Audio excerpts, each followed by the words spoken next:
Hey guys, അപ്പോൾ ഇതൊരു random study വ്ളോഗാണ്. എൻ്റെ സൗണ്ടിൽ എന്തെങ്കിലും ഒരു മാറ്റം നിങ്ങൾക്ക് തോന്നുന്നുണ്ടെങ്കിൽ അതെനിക്ക് പനി ആയതുകൊണ്ടാണ്. പനി ജലദോഷമൊക്കെ ആയിട്ടിരിക്കുകയാണ്. തുമ്മലാണ് മെയിനായിട്ട് എനിക്കുള്ള പ്രശ്നം. ഡിസംബറൊക്കെ ആയതുകൊണ്ട് തന്നെ അത്യാവശ്യം നല്ല തണുത്ത ക്ലൈമറ്റാണ് ഇപ്പോൾ. ആ ഒരു ടൈമിൽ പനിയും കൂടെ പിടിച്ചപ്പോഴേക്കും അടിപൊളിയായി. എനിക്കെന്തായാലും ഈ പ്രാവശ്യം പനി പിടിച്ചപ്പോഴേക്കും തൊണ്ടയ്ക്ക് മാത്രം കുഴപ്പമില്ല, അല്ലാണ്ട് ബാക്കിയെല്ലാം നല്ല അടിപൊളിയായിട്ടുണ്ട്. ഇപ്പം ഞാൻ എന്തായാലും എൻ്റെ സെമിനാറിന് വേണ്ടിയിട്ടുള്ള കാര്യങ്ങളൊന്ന് പ്രിപ്പയർ ചെയ്ത് വെച്ചേക്കാമെന്ന് വിചാരിച്ചു. കാരണം അത് തൊട്ടിട്ട് കുറച്ചധികം നാളായി. എനിക്ക് വെക്കേഷന് മുമ്പേ, അതായത് ഈ ബ്രേക്ക് ആയിരുന്നതിന് മുമ്പ് തന്നെ സെമിനാർ നടത്തേണ്ടതായിരുന്നു. പക്ഷേ ആ ടൈമിൽ പീരീഡ് ഒന്നും കിട്ടിയിട്ടുണ്ടായിരുന്നില്ല, മാഡം ആബ്സെൻ്റ് ആയിരുന്നു. അങ്ങനെ നടക്കാണ്ട് ഡിലേ ആയിട്ട് പോയി. ഏതായാലും ഇന്നത്തെ ഇനി എന്തായാലും വെക്കേഷൻ കഴിഞ്ഞിട്ട് ഉടനെ തന്നെ നടത്തിയിരിക്കും. കാരണം ഞങ്ങൾക്ക് ഇൻ്റർണൽ മാർക്ക് തരാനുള്ളതാണ്. ഈ സെമിനാറിൻ്റെ ബേസിസിലാണ് ഞങ്ങൾക്ക് ഇൻ്റർണൽ തരാൻ പോകുന്നത്. അപ്പോൾ അത്യാവശ്യം മര്യാദയ്ക്കൊന്ന് പഠിച്ചിട്ട് ചെയ്താണെങ്കിൽ വലിയ കുഴപ്പമുണ്ടാവില്ല. പിന്നെ ഈ ടോപ്പിക്ക് അത്യാവശ്യം ഈസിയാണ്, വലിയ കുഴപ്പമില്ല. എനിക്ക് ഓൾറെഡി അറിയാവുന്നൊരു ഇതാണ്. ഞാൻ ഓൾറെഡി കുറേ പ്രാവശ്യം നോക്കി വെച്ചതാണ്. കാരണം വെക്കേഷന് മുമ്പ് തന്നെ 2 പ്രാവശ്യം മാറ്റി വെച്ചു. ഞങ്ങളുടെ ഗ്രൂപ്പിൻ്റെ സെമിനാർ ഗ്രൂപ്പ് വൈസാണ് അന്നേക്ക് തന്നെ ഓരോരുത്തർക്കും ഓരോ ടോപ്പിക്ക് പ്രസൻറ്റ് ചെയ്യണം. അങ്ങനെ എൻ്റെ ടോപ്പിക്കിൻ്റെ കാര്യത്തിൽ ഞാൻ ഏകദേശമൊക്കെ ഒന്ന് തീരുമാനമാക്കി വെച്ചിട്ടുണ്ടായിരുന്നു. വലിയ കുഴപ്പമുണ്ടായില്ല. എനിക്ക് എന്തൊക്കെയൊക്കെയോ അറിയാമായിരുന്നു. അതുകൊണ്ട് തന്നെ വലിയ കുഴപ്പമില്ലാണ്ട് ഞാൻ എന്തൊക്കെയോ ആക്കി വെച്ചിട്ടുണ്ടായിരുന്നു. പിന്നെ ഏതായാലും അതൊക്കെ ഒന്ന് ഒതുക്കിയതിന് ശേഷം ഞാൻ ഒരു ഷേക്ക് ഉണ്ടാക്കിയിട്ടുണ്ടായിരുന്നു. എനിക്കെന്തോ പനി ആയപ്പോഴേക്കും നല്ല തണുത്തത് കഴിക്കാനായിട്ട് ഭയങ്കര ഒരു ക്രീവിങ്സ്. തൊണ്ടയ്ക്കൊരു കുഴപ്പമില്ലെന്ന് ഞാൻ നേരത്തെ പറഞ്ഞതല്ലേ ഉള്ളൂ. അപ്പോൾ അതങ്ങോട്ട് മാറ്റിയേക്കാം എന്ന് വിചാരിച്ചിട്ട് ഞാൻ അങ്ങോട്ട് ഷേക്ക് ഉണ്ടാക്കിയിട്ടുണ്ടായിരുന്നു. ഞാൻ ഇടയ്ക്ക് ഇവിടെ ഉണ്ടാക്കുന്നതാണ്. മിക്കപ്പോഴും ഉണ്ടാക്കുമ്പോൾ ഫ്ലോപ്പ് ആവാറുണ്ട്. പക്ഷേ ഞാൻ ഉണ്ടാക്കി കൊടുത്താലും കുടിക്കുന്ന ഒരു അമ്മയുള്ളതുകൊണ്ട് കുഴപ്പമില്ല. അപ്പോൾ ഞാൻ ഉണ്ടാക്കി കൊടുത്താലും കൊണ്ട് കുടിച്ചോളും. അതുകൊണ്ട് വലിയ കുഴപ്പമില്ല.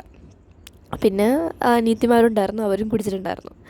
അങ്ങനെ ഈ പ്രാവശ്യം ഉണ്ടാക്കിയത് അത്യാവശ്യം നന്നായിട്ട് വന്നിട്ടുണ്ടായിരുന്നു. ഞാൻ മിക്കപ്പോഴും ഉണ്ടാക്കുമ്പോഴും കുളവാകാറുണ്ട്, എന്തെങ്കിലുമൊക്കെ ഒന്ന് പാളി പോകാറുണ്ട്. പക്ഷേ കഴിക്കാൻ കുഴപ്പമുണ്ടാവില്ല.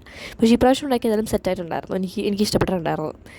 പിന്നെ അതെല്ലാം കുടിച്ചതിന് ശേഷം ഞാൻ ബിസിനസ് പഠിക്കാൻ വിചാരിച്ചിട്ട് ബിസിനസ് എടുത്തിട്ടുണ്ടായിരുന്നു. തിയറിയാണ്, മടി വരും ഒക്കെ ഉണ്ട്. പക്ഷേ ഈ ബിസിനസ് ഒന്നും ഓപ്പൺ ആക്കിയില്ലെങ്കിൽ ശരിയാവില്ല. എനിക്ക് ഒന്നെങ്കിൽ IP എടുക്കണം, അല്ലെങ്കിൽ ബിസിനസ് എടുക്കണം. അപ്പോൾ എനിക്ക് IP എടുക്കാൻ ഒരു മൂഡ് തോന്നിയില്ല. അതുകൊണ്ട് തന്നെ ബിസിനസ് എടുത്ത് വെച്ചിട്ട് അങ്ങോട്ട് പഠിക്കാമെന്ന് വിചാരിച്ചു. ബിസിനസ് ഞാനിപ്പോൾ പഠിക്കുകയല്ല, റിവൈസാണ് ചെയ്യുന്നത്. ഞാൻ ഈ ചാപ്റ്റർ അത്യാവശ്യം കുറച്ച് നാൾ മുമ്പ് ഞാൻ നോക്കിയതാണ്. അപ്പോൾ ഇടയ്ക്കൊന്ന് റിവൈസ് ചെയ്തില്ലെങ്കിൽ ശരിയാവില്ല. എന്തായാലും പുതിയതായിട്ടൊന്നും തുടങ്ങാനായിട്ട് എനിക്കൊരു മൂഡ് ഉണ്ടായിരുന്നില്ല. അപ്പോൾ നേരത്തെ പഠിച്ചത് വല്ലതും റിവൈസ് ചെയ്യുകയാണെങ്കിൽ വലിയ കുഴപ്പമില്ലല്ലോ. അങ്ങനെ ഈ ഒരു ചാപ്റ്റർ എടുത്തിട്ട് റിവൈസ് ചെയ്യാമെന്ന് വിചാരിച്ചിട്ടുണ്ടായിരുന്നു. ഞങ്ങളുടെ എക്സാമിൻ്റെ ഇടയിൽ ഗ്യാപ്പൊന്നും ഉണ്ടാവില്ല. ഗ്യാപ്പില്ലാണ്ടാണ് ഫുൾ ഇട്ടേക്കുന്നത്. പീരിയോഡിക്കാണല്ലോ, അതായത് 40 മാർക്കിൻ്റെ ആയതുകൊണ്ട് തന്നെ ഇങ്ങനെയാണ്. ഫൈനൽ എക്സാമിന് മാത്രമേ ഉള്ളൂ ഇനി ഗ്യാപ്പ് ഉണ്ടാവുന്ന ആ ഒരു സംഭവം ഉള്ളത്. അപ്പോൾ ഈ ഒരു എക്സാം എങ്ങനെയെങ്കിലും ഒന്ന് കഴിഞ്ഞ് കിട്ടണം. കാരണം ഈ ഒരു എക്സാം എനിക്ക് ഭയങ്കര സ്ട്രെസ്ഫുൾ ആയിട്ടാണ് ഫീൽ ചെയ്യുന്നത്. എനിക്ക് എക്സാമിൻ്റെ ഇടയിൽ ഗ്യാപ്പ് ഉണ്ടെങ്കിൽ എനിക്ക് മര്യാദയ്ക്ക് പഠിക്കാനായിട്ടൊരു തോന്നത്തുള്ളൂ. എനിക്ക് ഈ ഗ്യാപ്പില്ലാത്ത പരിപാടി ഒട്ടും ഇഷ്ടമല്ല. പിന്നെ അത് കഴിഞ്ഞിട്ട് നമുക്ക് ക്ലാസ് ഉണ്ടാവും, നോർമൽ ക്ലാസ്. അത് കുറച്ച് ശോകമാണ്. അപ്പോൾ എനിക്ക് ആ ഒരു പ്രശ്നം നല്ലതുപോലെ ഫീൽ ചെയ്യുന്നുണ്ട്.